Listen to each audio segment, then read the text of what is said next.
Good afternoon, guys. How you doing? Well, here's a little treat for you. This delightful little Unimog you see here in the foreground. Now, before I start discussing this little gem, when I was collecting Matchbox in a serious way, I collected everything picture box wise from 61 to 82, and what particularly fascinated me and I had a very keen interest for was the actual artwork, because I think the Matchbox artwork is absolutely stunning. This stuff was hand drawn by these very talented people back in the 50s, 60s, 70s and stuff, yeah, they made some cracking artwork, and you see it on obviously Matchbox picture boxes and the gift sets and the Speed Kings and the Battle Kings, and just delightful. I've always been very keen on the G-type box. Actually, I think it's just got those stunning sort of early 70s colours. The yellows, the blues, the reds. That most of the toy companies were using those colours, like Dinky and Corgi as well. But yeah, so I found it fascinating that the model sometimes would match the artwork and sometimes it wouldn't. And I remember I had my G-Box collection up in the cabinet, and at the time, I had the refrigerator truck, the number 44, is in red and yellow. And a mate of mine came round and was looking, oh, they look nice, but why is that one a different colour? And I said, what are you talking about? And of course the box artwork shows the regular wheel colour, the red and turquoise. And then after sort of researching around and stuff, I realised that actually that exists. So then I sort of stretched it further.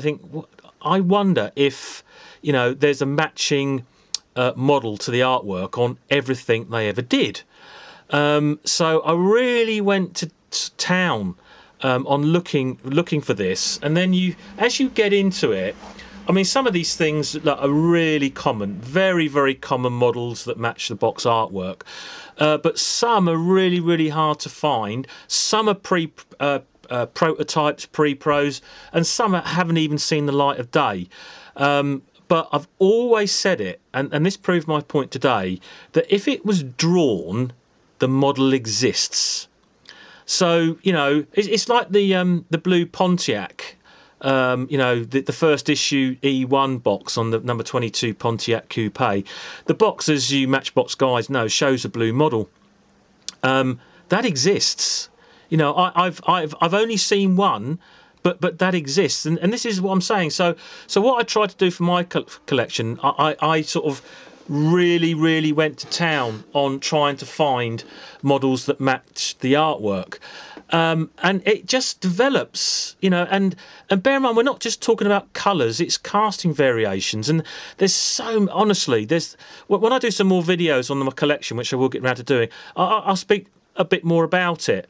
But it's honestly, guys, it's something you want to get into. It's really fascinating to find these matching models for the boxes. Now, this brings you back to this Unimog here.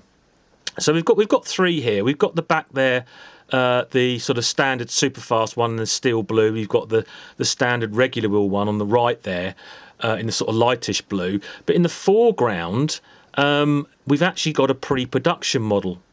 And this model was actually used by the artist to produce the G-Box. Now, if you sort of notice to start off with, and again, I've literally noticed this week. Never noticed it before. I've even got a very good friend who's a box collector, and it's I've been teasing him actually, so he'll chuckle when he sees this video. And I've told him it's commercial in the G-Box, and he still can't find it. I said, you just overlooked it, and when you see it, it's perfectly obvious. If you look on the box artwork, it shows a 5-spoke wheel. I've never seen a Unimog with a 5-spoke wheel. But not only that, it's yellow. So if you look closely at this artwork here, those are actually yellow wheels. This one here, as you can see, are yellow balloon wheels, which matches the artwork perfectly.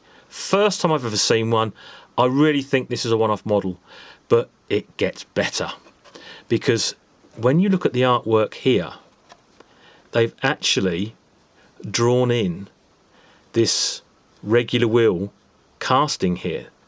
So when you look at this model here, look at that. That here, that arrangement here matches this. So I know this was the actual model that this box was produced from. Isn't that fantastic? Now this, when I turn it over, is an actual pre-production.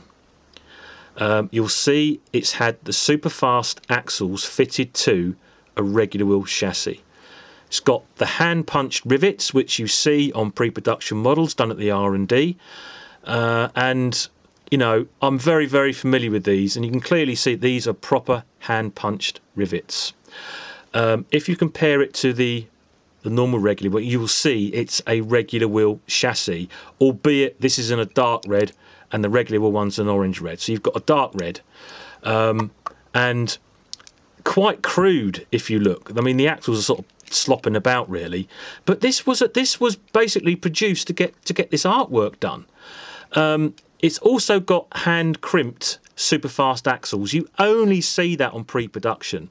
Balloon type wheels, yellow 5 spokes. So these are a prototype wheel, okay, prototype axles on a regular wheel chassis, proper pre-production. And if I just bring in the Superfast one, and there it is. So completely a different array. When they put this in full production, they completely changed the casting. They got rid of all this here, and as you can see, they put these 2 base blocks on, and with the axle clips holds the axle in place, because you couldn't produce it like that because these are flopping about all over the place. And then if you bring in the regular one again, there you'll see the actual the same casting. And back to the box again, you'll see, look at that. So that is actually drawn from that. Now this has only been found this week by myself. I bought this because of the 5-spoke wheels. I thought that's quite funky, but when you start to look at this and you see it's an actual pre-production, and this come from an ex-Leslie employee, just absolutely fantastic. So another totally 100% matching model to the artwork. So there's another one. So how exciting is that? That's just brilliant, just brilliant. Yeah, there you go. So I thought I'd show you that. Oh, one thing I didn't mention as well, if you look at going back to the Superfast one, you'll see the Superfast one has the part number here, and yeah, on the front here.